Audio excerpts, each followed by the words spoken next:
느헤미야 13장 10절부터 봉독합니다.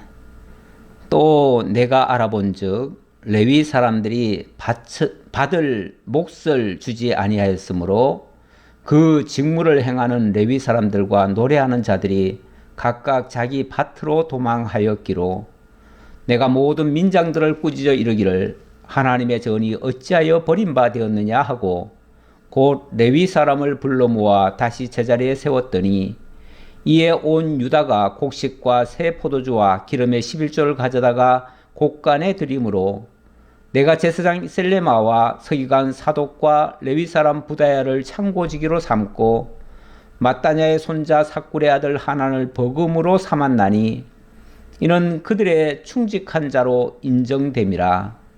그 직분은 형제들에게 분배하는 일이었느니라. 내 하나님이여, 이 일로 말미암아 나를 기억하옵소서. 내 하나님의 정과 그 모든 직무를 위하여 내가 행한 선한 일을 도말하지 마옵소서. 아멘. 우선 14절까지 봉독해 드렸습니다. 내가 또 알아본즉 레위 사람들이 받을 몫을 주지 아니하였으므로 내가 또 알아보았다. 느헤미야가 1차적으로 성벽 재건의 사명을 띠고 유다에 와서 그 일을 잘 마무리했습니다. 그리고 바사 제국 황제와의 약속을 지키기 위해서 바사국으로 돌아갔었죠.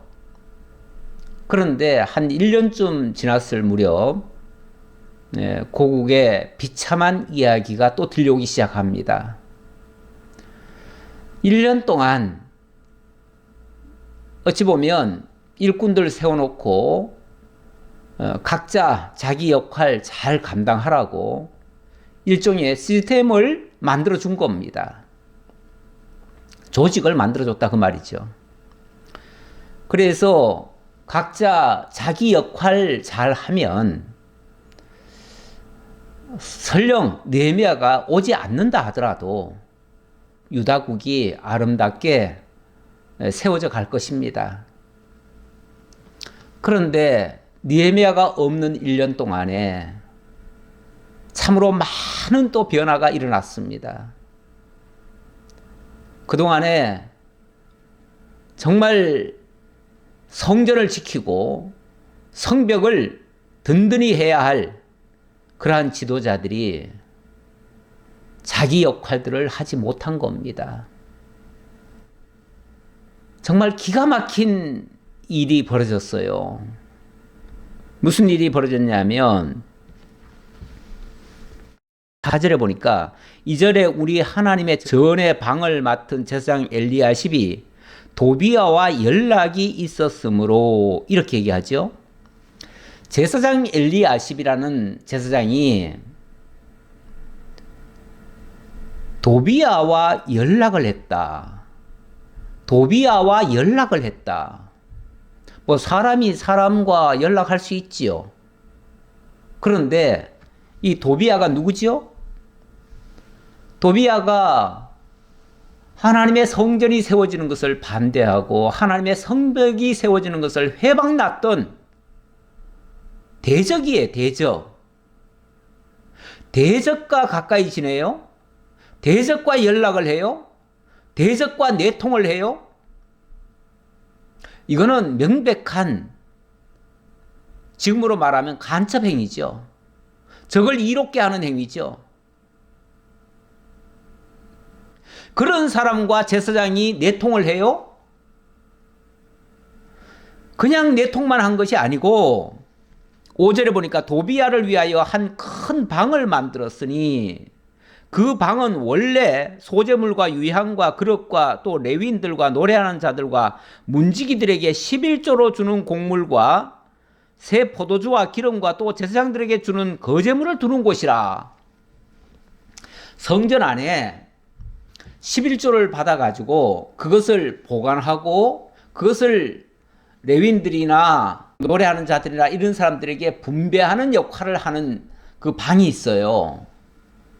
거기다가 도비아를 들여놓은 거예요. 아니 지금 그곳이 어떤 곳입니까? 하나님을 섬겨드리기 위한 성전의 아주 핵심적인 그 방 아닙니까?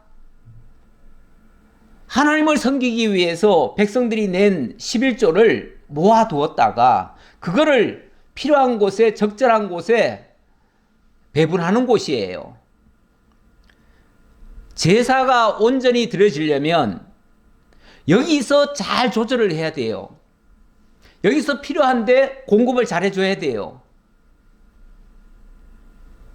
그런데 그 중요한 자리를, 그 중요한 방을 누구한테 내줬다고요? 적에게 내줬어요. 도비아에게 내줬어요. 그러면 도비아가 거기 와가지고 그냥 놀다 가겠어요?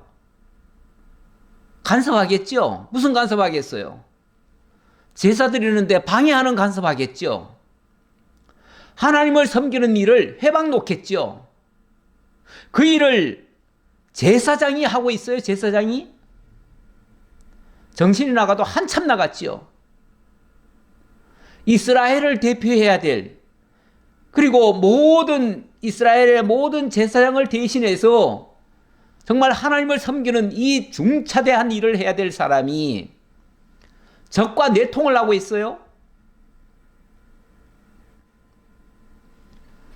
그래서 지난주 그 마지막 끝에 보니까 너무너무 화가 나가지고 8절에 내가 심히 근심하여 도비아의 세간을 그 방 밖으로 다 내어던지고 명령하여 그 방을 정결하게 하고 하나님의 전의 그릇과 소재물과 유향을 다시 그리로 들여 놓았느니라. 그 본래의 용도대로 쓰게끔 했다 그 말이죠. 자, 그리고 나서 오늘 10절 봅시다. 10절부터 14절 레위인들이 생계를 위해서 밭으로 다 갔다네요. 이건 또 무슨 일입니까? 내가 또 알아본 즉 레위 사람들이 밭을 몫을 주지 아니하였으므로 그 직무를 행하는 레위 사람들과 노래하는 자들이 각각 자기 밭으로 도망하였기로. 아니 레위 사람들이 성전 곁에 있으면서 정말 제사 드리는 일에 협력을 하고 그래야 되지 않겠어요? 그런데 아니 이야기를 듣자 하니 쉽게 말하면 제사가 엉망진창이 돼버렸어요. 제사가 제대로 안 드려져요. 그래서 왜 안 드리냐? 왜 제대로 안 하느냐라고 하니까 돈이 없어요. 돈이. 당장 먹고 살 돈이 없어요. 그러는 거예요. 아니 왜 제사장이면은 레위인들이라면 당연히 제사장이 그 11조 받은 거 가지고 분배를 했어야 되지 않겠어요? 그런데 이 돈을 어디다 썼는지 좌우간 레위인들에게 안 줬다는 거예요. 안 줬다는 거예요. 못 받으니까 당장 먹고는 살아야 되는데 정상적으로 공급이 돼야 할 그 생활비가 지급이 안 되니까 어떻게 하겠어요? 목구멍이 포도청인데요. 그래서 레위인들이 전부 다 밭으로 도망을 갔대요. 쉽게 말하면 자기 마땅히 해야 될 성전에서 할 일은 다 제껴놓고 돈 벌러 간 거예요. 돈 벌러. 생계가 보장이 안 되니까 돈 벌러 나간 거예요. 이 이야기를 들으니까 느헤미야가 기가 막히잖아요. 그렇게 다 시스템을 만들어 놓고 갔는데 1년 만에 다 망가져 버렸어요. 시스템이. 어쨌든 이런 이야기를 듣고 느헤미야가 화가 나가지고 11절 내가 모든 민장들을 꾸짖어 이르기를 하나님의 전이 어찌하여 버림바 되었느냐 하고 곧 레위 사람들을 불러 모아 다시 제자리에 세웠더니 하나님의 전이 어찌하여 버림바 되었느냐. 어찌하여 버림바 되었느냐. 그러니까 레위인들이 각자 자기 맡은 역할들을 안 하면요 성전은 그냥 버려진 상태가 돼버려요. 아무도 일을 안 하는데 아무도 제사 드릴 일에 돕는 자가 없잖아요. 그러면 제대로 제사가 안 드려지죠. 그러면 그게 버려진 상태가 되는 거죠. 그러면서 그들을 책망하고 다시 다 불러와라. 일단 다 불러와라. 그리고 그동안 못 준 거 다 줬겠죠. 그렇게 하고 다 제자리에 세웠대요. 그랬더니 이에 온 유다가 곡식과 새 포도주와 기름의 11조를 가져다가 곡간에 들이므로, 예, 온 유다, 온 백성이라 그 말이죠. 온 이스라엘 백성들이 다시 뭐 그동안에 있었던 거는 다 없어졌는지 모르겠어요. 뭐 없어졌더라도 상관없어요. 없어진 건 없어진 것대로 하고, 만약에 새로 11조를 가져오고 또 헌물을 가져오고 또 포도주와 뭐 이런 것들을 다 기름을 가져오면 그걸로 다시 나눠줘도 되지요. 어쨌든 지금부터라도 다시 새로 시작한다. 이런 생각으로 한 것 같아요. 그랬더니 내가 제사장 셀레마와 서기관 사독과 레위 사람 부다야를 창고지기로 삼고 마따냐의 손자 삭굴의 아들 하난을 버금으로 삼았나니, 예, 버금으로 삼았다는 말은 한 사람에게만 맡긴 게 아니라 그의 직무를 또 다른 사람에게 또 맡겨서 그 일을 함께 하도록 했다 그 말이죠. 설령 일을 하다가 어느 한 사람이 좀 잘못하더라도 그 버금으로 일하는 사람이 같이 옆에서 도와주면 그걸 얼마든지 만회할 수가 있는 거죠. 그래서 함께 협력해서 그 일을 하도록 했다. 그 일이 무슨 일인가? 이는 그들이 충직한 자로 인정됨이라. 예, 모든 사람들로부터 인정받은 사람. 그러니까 위에서 세운 사람이 아니라 모든 사람들로부터 저 사람은 참 충직합니다 라고 인정받은 사람들, 그들을 세워서 그들로 하여금 그 중차대한 일을 하게 했다 그 말이죠. 근데 그 중차대한 일이 뭔가? 그 직분은 형제들에게 분배하는 일이었느니라. 분배하는 일. 분배하는 일이 지금 이 상황에서는 가장 중요한 일이에요. 원래 국가가 하는 일도요, 분배하는 일입니다. 엄밀하게 말하면은. 행정이라고 하는 것이 모든 것이 어느 한쪽으로 치우치지 않고 균형 있게, 물론 뭐 경쟁도 하겠지만 경쟁을 하더라도 서로 위하는 쪽으로 그렇게 해서 서로 윈윈 할 수 있도록 그렇게 만드는 거, 그게 행정이에요. 원래 행정이라고 하는 게 기계에다가 기름 치듯이 이렇게 하는 거예요. 그러면 원활하게 돌아가잖아요.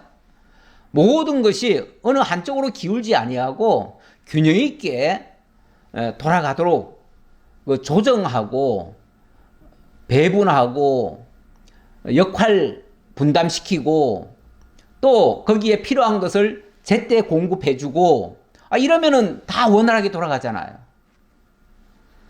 성전 제사도 그 맡은 역할마다 그 사람들에게 필요한 것도 공급하고 제때 그 일을 하도록 독려하고, 이렇게 하면 왜 안 돌아가겠어요? 그렇게 분배하는 일이 매우 중요한데, 이 일은 아무에게나 맡기는 것이 아니라 정말 충직한 자들, 인정받은 사람들, 충직한 자로 인정받은 사람들, 그들로 맡겼다 그 말이죠. 그래 놓고 내 하나님이여 이 일로 말미암아 나를 기억하옵소서. 내 하나님의 정과 그 모든 직무를 위하여 내가 행한 선한 일을 도말하지 마옵소서. 어떻게 들리나요? 하나님, 이 일로 말미암아 나를 기억하옵소서. 그러니까 나 알아주세요 이런 말로 들리나요? 그런 말이 아니고, 지금 쉽게 말하면 느헤미야가 배정을 잘해서 놓고 시스템을 만들어 놓고 그리고 떠났다가 다시 돌아왔잖아요. 그런데 1년 만에 다 엉클어져 버렸잖아요. 엉클어진 거를 다시 느헤미야가 또 풀어놓은 거예요. 또 풀어가지고 다시 또 시스템을 정비를 했어요. 자, 그러면 이렇게 한 요것이 요대로 유지가 돼야 되겠죠. 이것이 또 느헤미야가 뭐 여기 항상 있을 사람도 아니고 또 가야 될 사람이에요. 느헤미야는 왜냐하면 바사지국의 신하예요. 그러니까 여기는 잠시 왔다 갈 사람이에요. 그러면 또 가야 되는데 만약에 또 간 다음에 또 그런 일이 발생하면 어떻게 해요? 그러니까 내가 설령 이 일을 해놓고 가더라도 하나님께서 이 일이 그대로 기억되게 하시고 사람들 땀만 먹지 않게 하시고 그리고 이 일이 도말되지 않게 없어지지 않게 그 말이에요. 없어지지 않게 내가 행한 선한 일을 도말하지 마옵소서. 예, 그 모든 직무를 내 하나님의 정과 그 모든 직무를 위하여 내가 행한 선한 일을 도말하지 마옵소서. 도말하지 말라 달라는 것은 이 일이 다시 물거품이 되지 않도록 해주세요. 그 말이잖아요. 이 한 번 행정을 바로잡는다는 게 얼마나 어려운지 몰라요. 지금 우리나라가 이 돌아가는 모습도 보게 되잖아요. 뭐 대통령 한 사람이 바뀌니까 모든 게 다 바뀌어요. 갑자기 대통령이 있던 집도 막 용산으로 옮겨가 버리고 뭐 국방부도 딴 데로 가버리고 뭐 오만 군데로 다 옮겨가 버렸어요. 그것 때문에 한 1년 2년 동안은 막 정신들을 못 차렸어요. 이것이 과연 국가에 도움이 되는지 안 되는지 물론 뭐 후대가 판단하겠지만 저는 굉장히 혼란스러웠다고 봅니다. 이렇게 어찌 보면 시스템이 막 망가지기 시작하는 거예요. 이렇게 망가지는 거를 바로잡기가 얼마나 또 어려운지 몰라요. 이거 만약에 다시 바로잡는다고 하면 또 얼마나 많은 거기에 따르는 비용과 이런 것들이 또 들겠어요. 지금 한 것도 몇 조가 들어갔는데 또 하려면은 그 이상 또 들어가겠죠. 한번 일단 바로 잡혔으면 바로 잡힌 게 유지가 돼야 돼요. 예. 좀 오랫동안 변치 않고 정말 시스템이 원활하게 잘 돌아가도록 그렇게 만들어져야 돼요. 이거는 꼭 국가만 제가 예를 들었지만 국가가 보이니까 얘기를 들은 거고요. 회사도 마찬가지고요. 교회도 마찬가지라고 보여집니다. 교회도 시스템 한번 바꾸기가 쉽지 않습니다. 간혹 목회자가 바뀌면서 시스템이 싹 바뀌는 경우가 있기는 있어요. 그리고 나서 교회가 한동안 어려움을 겪기도 합니다. 물론 그것 때문에 더 잘 될 수도 있고요. 물론 좋은 방향으로는 계속 발전이 돼야 되겠지만 혹이라도 잘못된 방향으로 이게 바뀌어지면요 굉장한 혼란이 옵니다. 그래서 시스템 바꾼다는 게 쉽질 않아요. 정말 좋은 지도자가 있어가지고 그 좋은 지도자가 정말 모든 사람들의 동의를 얻고 인정을 받고 모두가 동의해서 그렇게 되어진다면야 그거는 좋은 쪽으로 가겠죠, 당연히.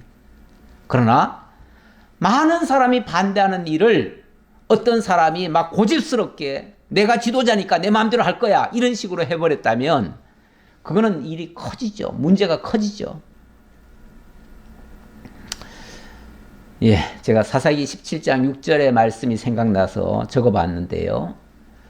그때는 이스라엘에 왕이 없으므로 사람마다 자기 소견에 옳은 대로 행하였더라. 그때도 무슨 일이 있었냐면 백성들이 자기 소견에 옳은 대로 행해요. 그러다 보니까 자기들 하고 싶은 대로 하고 마땅히 해야 될 일을 안 해요. 그러다 보니까 그때도 레위인들이 소위 말해서 생활비를 못 받아요. 그러니까 레위인 중에 베들레헴에 한 청년이 있었는데 이 사람이 레위인이지만 예루살렘을 떠나서 멀리 정말 먹거리 찾아서 멀리 헤매다가 단지파가 사는 곳까지 갑니다. 단지파라 그러면은 저 북쪽이고 상당히 외진 곳이에요. 레위인들이 거기까지 가야 될 이유가 없거든요. 그런데 먹거리 찾아서 가다 보니까 거기까지 간 거예요. 그랬더니 거기서 한 집에서 미가라고 하는 한 사람이 너 레위 사람이면 우리 집에 제사장이 되어달라. 이래가지고 나라의 제사장이 되어야 될 사람이 한 가정의 제사장이 되잖아요. 그랬다가 나중에는 그 단지파의 제사장이 되기는 하지요. 그랬다가 나중에 굉장히 그 어려움을 또 당하게 되지요. 그것도 마찬가지입니다. 먹거리가 없으니까 레위 지파가 먹거리 찾으러 다니는 거, 이거 비참한 상황입니다. 이게 언제 이런 일이 발생하느냐? 왕이 없으므로 자기 소견에 옳은 대로 행할 때 이런 일이 발생해요. 이것과 반대로 정말 꼭 필요한 일, 지혜로운 일은요, 하나님의 청지기가 돼가지고 청지기가 적절할 때, 필요할 때 하나님의 양식을 골고루 나눠주는 자, 이런 자가 정말 지혜로운 종이라고 누가복음에서 하신 말씀이 있어서 12장 42절 소개해 드립니다. 주께서 이르시되 지혜 있고 진실한 청지기가 되어 주인에게 그 집 종들을 맡아 때를 따라 양식을 나눠줄 자가 누구냐? 주인이 이를 때 그 종이 이렇게 하는 것을 보면 그 종은 복이 있으리로다. 우리 큰 거 바라지 않습니다.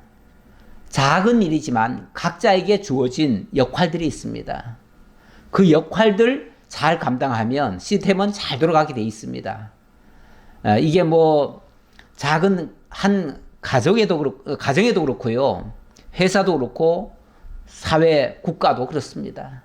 다 마찬가지입니다. 우리 교회도 정말 충직한 사람들이 때를 따라 양식을 나눠주듯이 당연히 목회자는 필요한 말씀을 때를 따라 나눠드려야 되고요. 또 직임자들은 때를 따라 성도들을 돌봐드려야 되고요. 성도들도 때를 따라 자기 역할에 잘 묵묵히 수행하시면 교회도 잘 돌아가고 모든 일이 다 잘 될 것입니다. 예, 이 말씀을 통해서 그런 교훈을 한번 받아보고요. 자, 15절부터 22절까지 여기서는 안식일을 망령되게 하는 것을 금하시는 장면입니다. 15절이죠. 그때에 내가 본즉 유다에서 어떤 사람이 안식일에 술투를 밟고 곡식단을 나귀에 실어 운반하며 포도주와 포도와 무화과와 여러 가지 짐을 지고 안식일에 예루살렘에 들어와서 음식물을 팔기로 그날에 내가 경계하였고, 이것도 많이 지금 부패한 모습입니다. 이게 하루아침에 이렇게 됐겠습니까? 이미 그렇게 만연이 됐겠죠. 원래 안식일을 이스라엘 백성들은 어떻게 지켰습니까? 그날은 정말 꼼짝달싹 하지 않을 정도로, 어찌 보면 과할 정도로 그렇게 지켰죠. 안식일은 뭐 나무를 하러 가도 안 되고 밭을 매러 가도 안 되고, 그런데 물건을 사고 팔아요? 이건 말도 안 되는 얘기죠. 있을 수가 없는 얘기죠. 그런데 이 백성들이 지금 포로 잡혀 갔다 오고 또 그리고 그 이방인들과 섞여 살다 보니까 이제 그 유대인들이 그동안 가지고 있던 하나님에 대한 사상은 없어져 버린 거예요. 그냥 없어져 버렸어요. 그러다 보니까 안식일 날 자연스럽게 사람들이 와서 뭐 매매도 하고 뭐도 하고 다 하는 거예요. 평소에 하던 일을 다 하는 거예요. 분명히 느헤미야가 지난번에 있었을 때는요, 그런 것들을 다 금했을 거예요. 근데 1년 동안에 이렇게 바뀌어버린 거예요. 세상이 바뀌어버렸어요. 또 두로 사람이 예루살렘에 살며 물고기와 각양 물건을 가져다가 안식일에 예루살렘에서도 유다 자손에게 팔기로 내가 유다의 모든 귀인들을 꾸짖어 그들에게 이르기를 너희가 어찌 이 악을 행하여 안식일을 범하느냐. 예, 뭐 두로 사람은요, 원래가 두로는 그 해변 쪽에 있고요. 원래는 그 섬도 두로 땅이었어요. 그러다 보니까 해상 무역을 많이 하고 또 물고기를 잡아가지고 많이 팔기도 해요. 그런데 여기 보니까 물고기를 가져와서 팔았다네요. 그렇죠? 각양 물건을 가져다가 안식일에 예루살렘에서 팔았다. 물고기와 각양 물건 이렇게 얘기하는데, 물고기는 당연히 자기네들이 잡은 거 가져왔을 테고 각양 물건은 이들이 무역을 하기 때문에 저 외국에서 아주 좋은 것들, 값진 것들을 가져온 거예요. 그래가지고 유다에 와서 파는 거예요. 그런데 유다 사람들이 그냥 아무렇지 않게 그냥 사고 팔고 해요. 그래서 느헤미야가 유다의 기인들을 막 불러가지고 그들을 막 꾸짖기 시작하는 거예요. 너희가 어찌 이 악을 행하여 안식일을 범하느냐? 어떻게 이런 짓을 할 수가 있느냐? 그 말이죠. 구약적 개념으로 말하자면요, 안식일을 이런 식으로 범할 수는 없는 겁니다.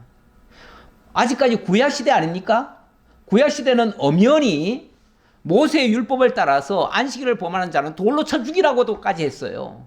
그런데 이미 그런 경계가 다 무너져 버렸어요. 아예 그런 각성 자체가 없어요, 백성들에게. 안식일을 지켜야 된다고 하는 생각 자체가 없어져 버렸어요. 예. 너희 조상들이 이같이 행하지 아니하였느냐? 그래서 우리 하나님이 이 모든 재앙을 우리와 이 성읍에 내리신 것이 아니냐? 그럼에도 불구하고 너희가 안식일을 범하여 진노가 이스라엘에게 더욱 심하게 임하도록 하는도다 하고, 그 귀인들에게 이제 느헤미야가 막 호통을 치면서 하는 소리예요. 우리가 왜 저 바벨론까지 포로 잡혀가고 왜 이렇게 70년간 남의 나라 가서 종사를 했는지 모르느냐? 아직까지도? 일찍이 하나님께서 안식일을 거룩하게 지키라고 했는데 그거 하지 않았지 않느냐?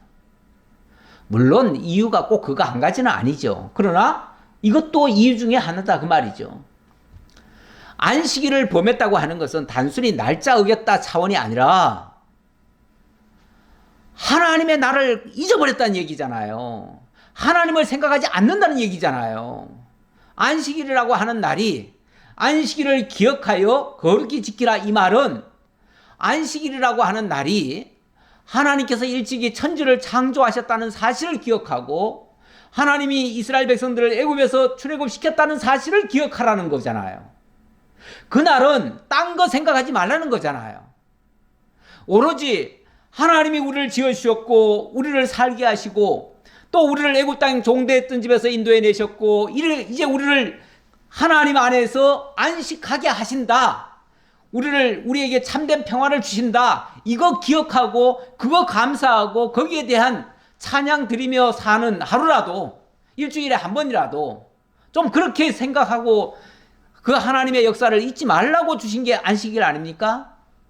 물론 신약적 개념에 와서는 그 안식일이 참 안식일의 주인이신 우리 주 예수 그리스도 안에서 영원한 안식 누리게 하실 것, 이걸 가리키는 것이었어요. 그걸 가리키는 것이었지만 그거는 예언적인 의미고, 그 당시 구약적 개념에서는요, 안식일을 마땅히 지켜야 돼요.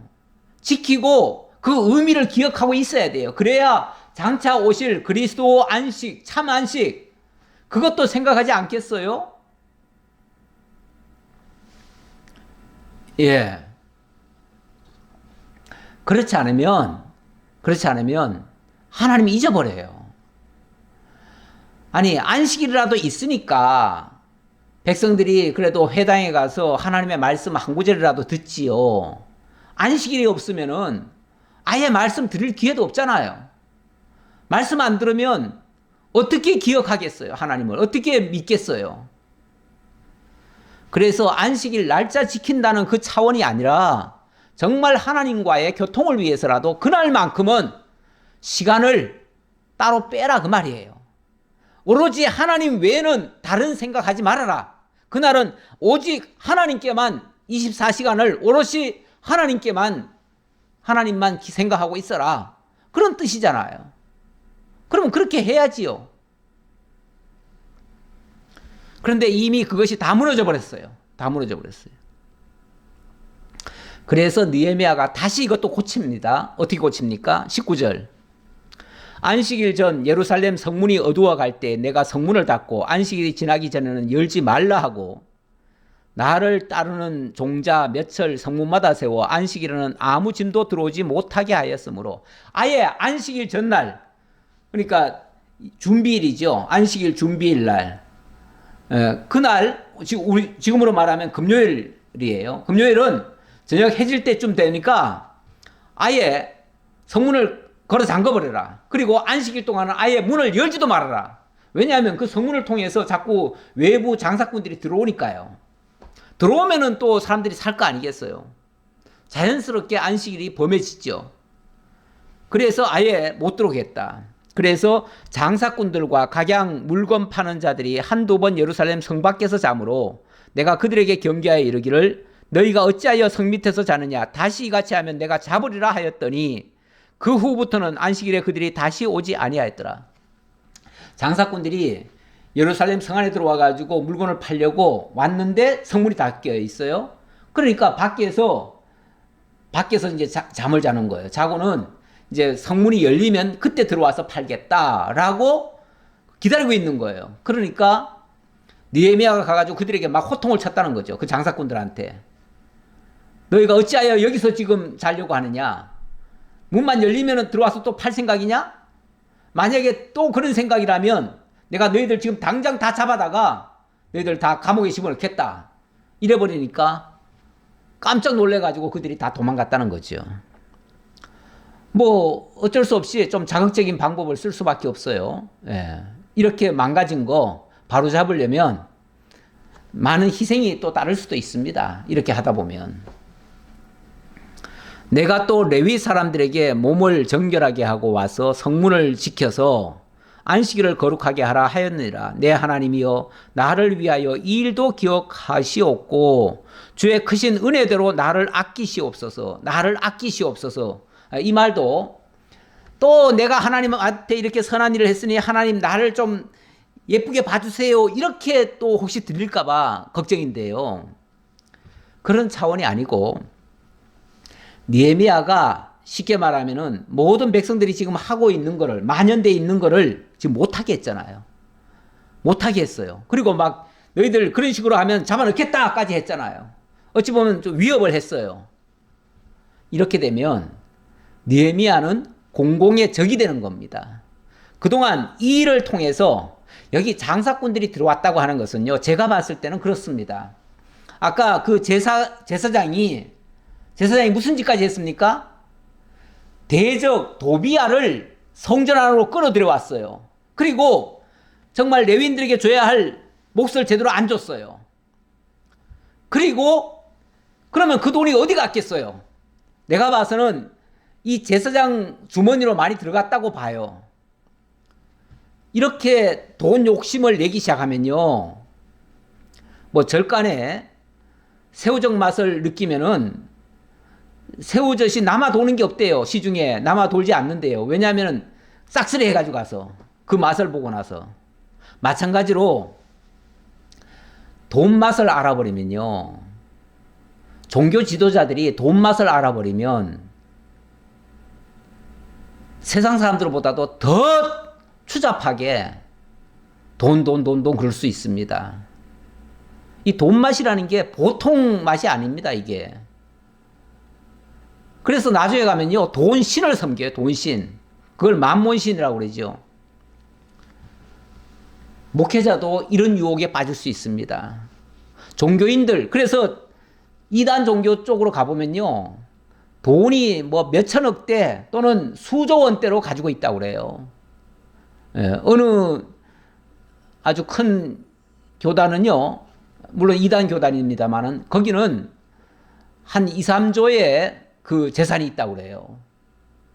그러니까 교회들이 어려우면은 예배당이 경매로 나오고 그들이 다 사가잖아요. 나오기만 하면 다 사갑니다. 몇백억이라도 다 사갑니다. 어떻게 그렇게 돈이 많을까요? 그렇게 많은 것은 그렇게 착취했다는 얘기예요. 제가 봤을 때는요, 제사장들이 그 장사꾼들한테 다 돈을 받았을 겁니다. 뒷돈을 다 받았을 거예요. 그래가지고 그냥 들어와서 마음껏 장사하고 가라 이렇게 하지 않았을 거예요. 들어오면 너들 세금 얼마씩 내라.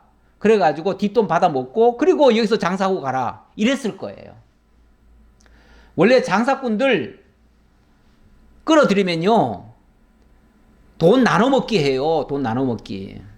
옛날에 우리 총회에서도 그 여름 수양회를 하면 그때 장사하시는 분들 몇 분을 이렇게 불러가지고 그 선전을 하게 하고, 그리고 그 돈을 뭐 100만 원씩 200만 원씩 내놓게 했었어요. 물론 그거는 어느 개인이 착복하려고 한 건 아니고 그 행사 경비에 도움을 받으려고 한 거였어요. 하지만 이거는 옳지 않다. 총회가 무슨 장사꾼을 끌어들이느냐. 그래가지고 언젠가 한번 이의가 제기돼가지고 그 뒤로는 다시는 장사꾼들을 안 부릅니다.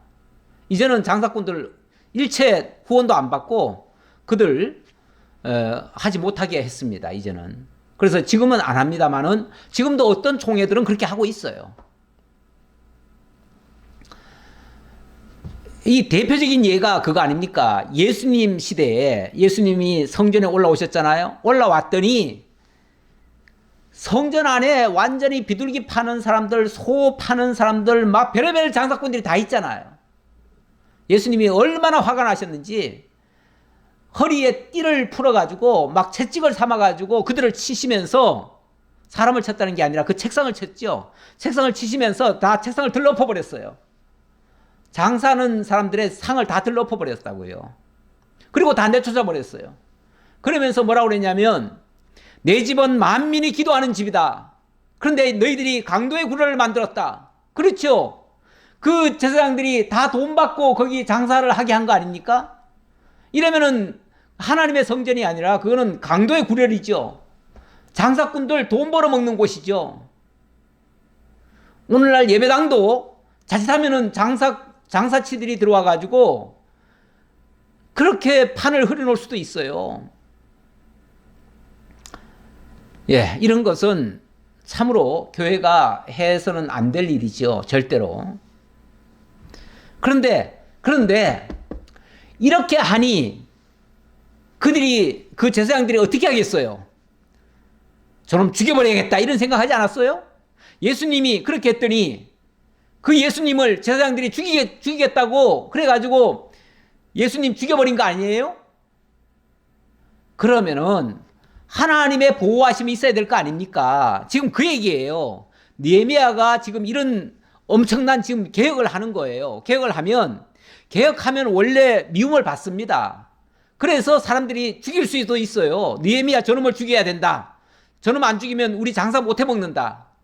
그래가지고 그 장사꾼들이나 또는 제사장들이 결국은 느헤미야 죽이려고 해요. 그럼 어떻게 해야 되겠어요?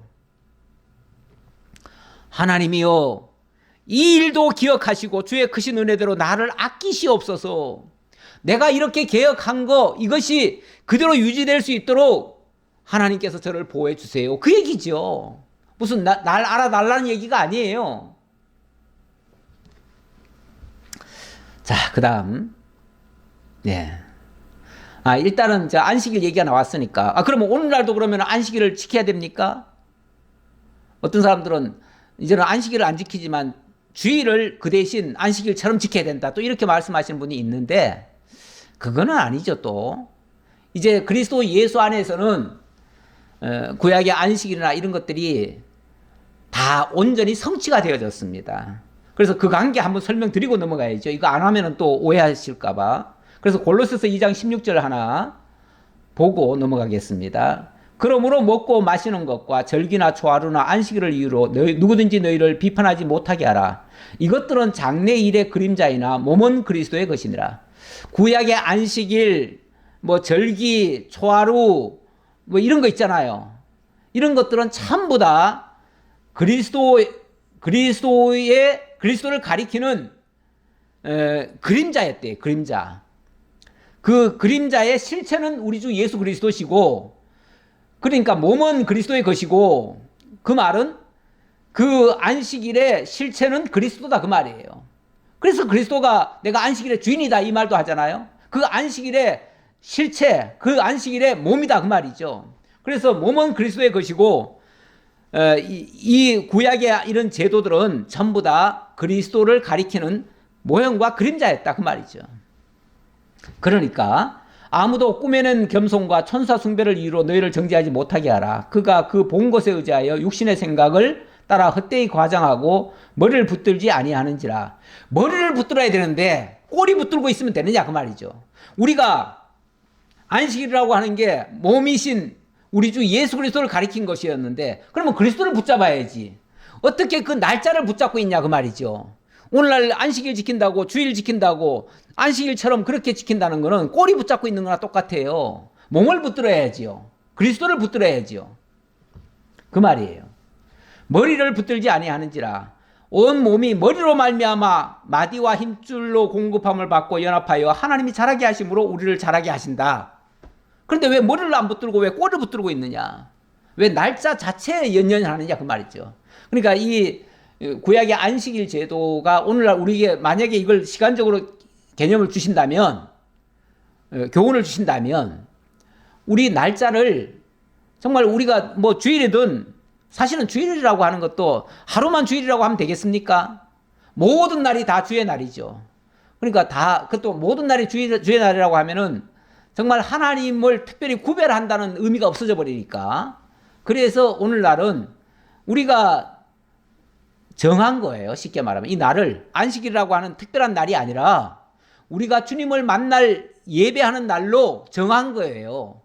일주일에 한 번씩 만나서 예배 드리자 하고서 약속한 거예요. 그 날을 우리가 주의 날이라고 그래요. 기왕이면 주님께서 안식 후 첫날 부활하셨잖아요. 그러니까 우리가 기왕이면 그날 기념해서 그거 기억하고 생각하면서 예배 드리자 해가지고 안식 후 첫날을 주일이라고 하고 우리가 그렇게 예배 드리는 거예요.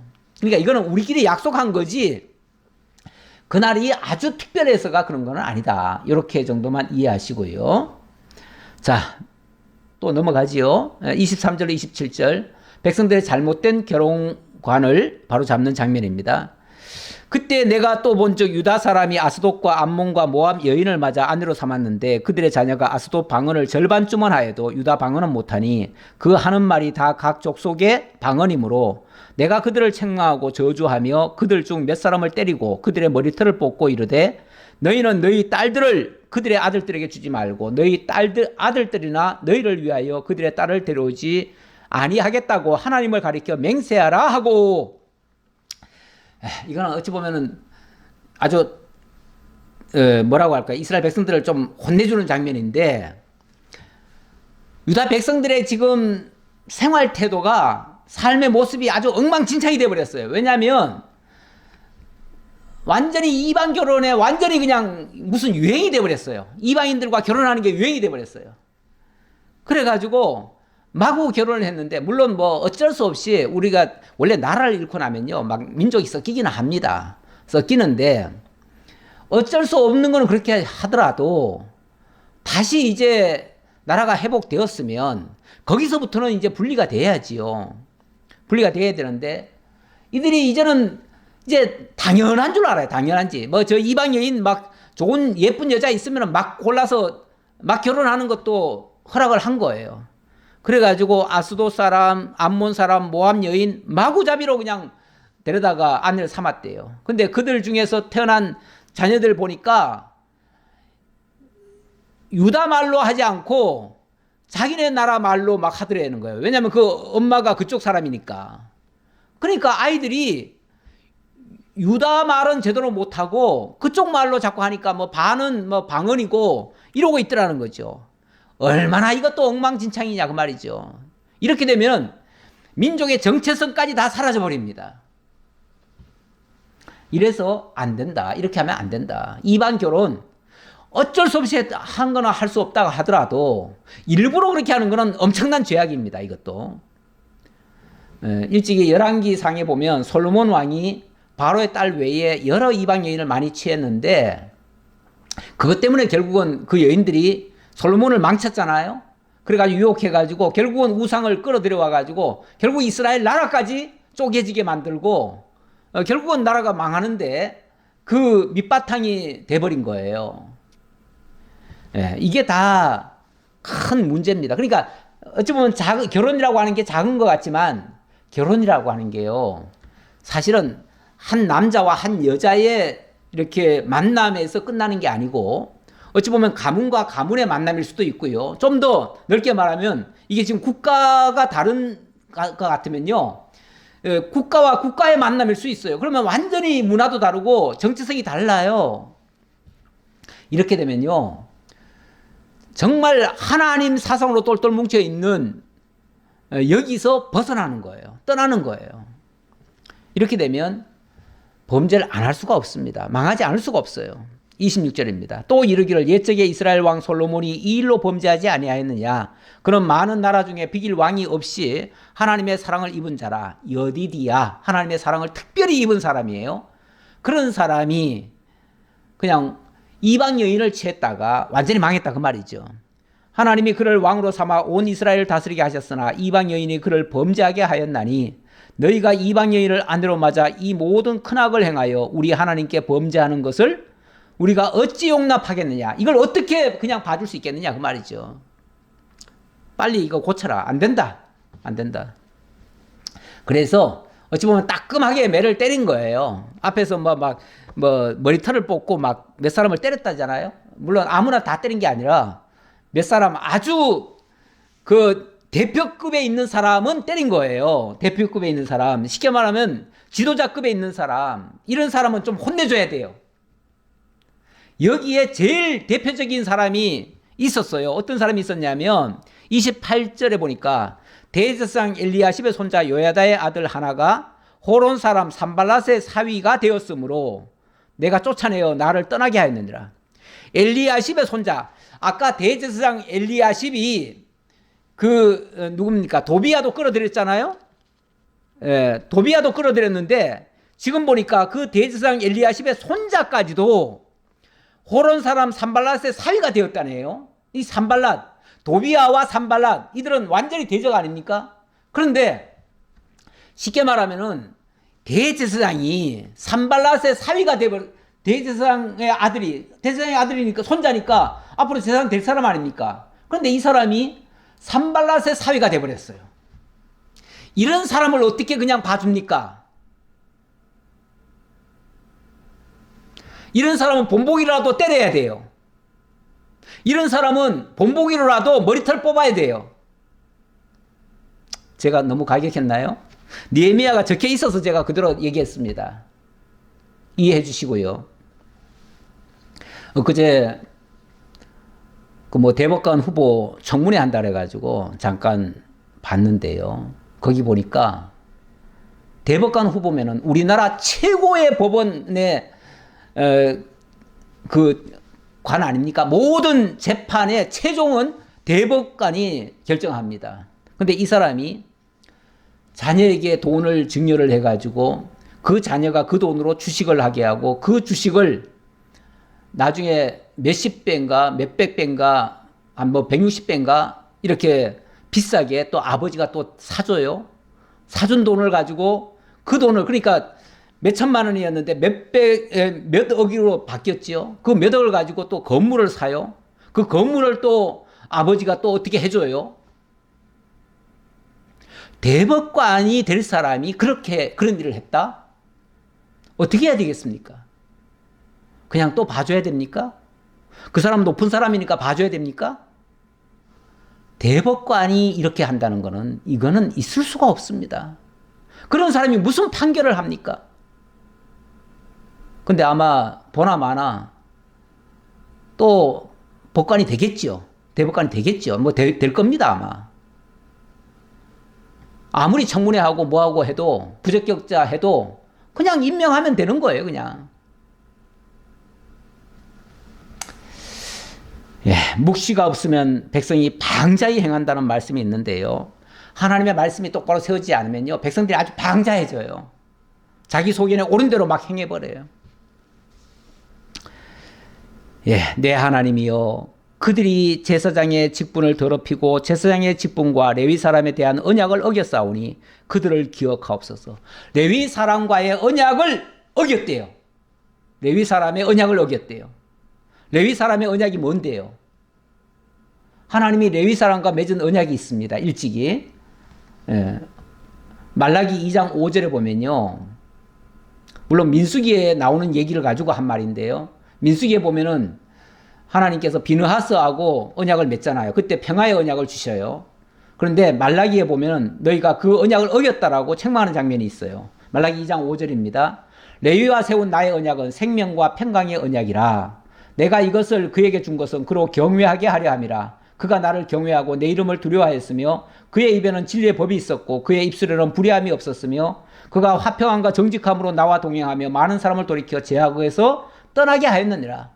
과거에 원래 세웠던 제사장은 그랬다 그 말이에요. 그런데 너희들은 지금 어떻게 하느냐?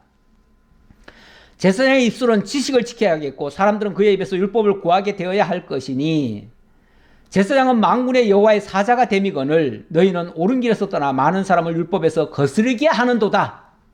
결국 너희들이 제사장이 하나님의 말씀으로 제대로 가르치지는 않고 이런 식으로 돈이나 벌어먹으려고 하고 레위인들에게 제대로 줄 거는 안 주고 이렇게 엉망진창으로 하니 모두가 다 방자해지지 않느냐 그 말이죠.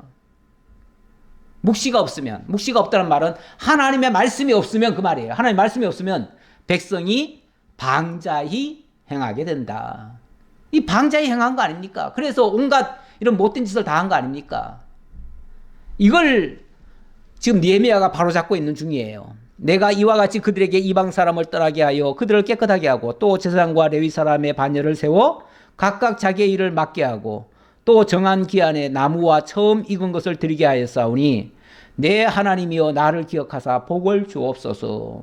복을 주옵소서. 이 말도 나 잘했지요? 그러니까 나 복 주세요. 이렇게 알아들으면 참 이상하게 보시는 거예요.